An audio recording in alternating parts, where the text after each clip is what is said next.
Why don't the scholars give immediate, quick and clear answers on things like cryptocurrency?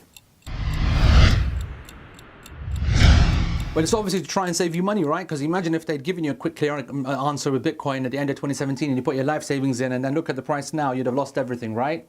No, of course, that's not the reason. But subhanAllah, qadr of Allah, right? You should know, by the way, that scholars don't give rulings based upon whether they make losses or profits. We look at the legal issues. So just let me make that clear first of all. Folks, it's a huge blessing that the ulama today, they are cautious and they take their time when it comes to giving a ruling in front of Allah subhanahu wa ta'ala. They're accountable for every single word they say. It's a huge positive that they're cautious in that manner. They've got to get it right. And there are so many difficult issues around it. Now, the scholars aren't dumb because they don't understand cryptocurrency. Who does understand cryptocurrency? The vast majority of people just Googling, what is it? And then whatever they read, they're using that as a basis to go and invest their money in and maybe lose everything or make everything just because they keep profiting. That is not a good thing. To be able to understand that it is based upon Islam, it's based upon the Sharia, Allah subhanahu wa ta'ala is happy with it, it is halal. That should be the asl, that should be the basis. And these are complicated matters.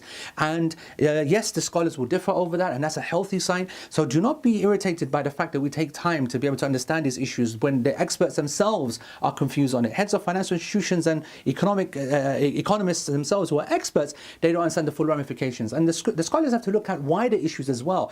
For example, how do you come about this? I mean, you're seeing right now that some people are hacking into other people's computers to use their power to be able to mine these cryptocurrencies. These are the associated factors that scholars have to keep in mind. What's going to happen when we say halal? This is what it will lead to. It will lead to people continue to use huge amount of energy that can run cities, for example. Is that ethical? Is that right? It will lead to people being focused on a zero-sum game when it comes to profiting. That as long as I make money by investing in it and everyone else loses.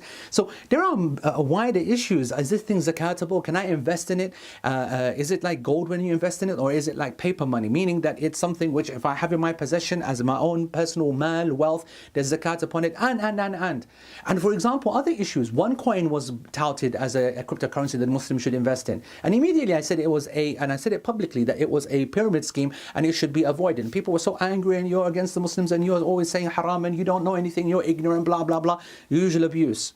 And now the founders of OneCoin, the rival to Bitcoin, are being prosecuted because of exactly that fact, that it was a scam and a pyramid scheme. Folks, you need to be careful, you need to trust your scholars, and you need to respect the fact that they're being cautious and taking their time. This is a blessing, not a negative. As for the ruling on Bitcoin, that's coming up in the next video, inshallah.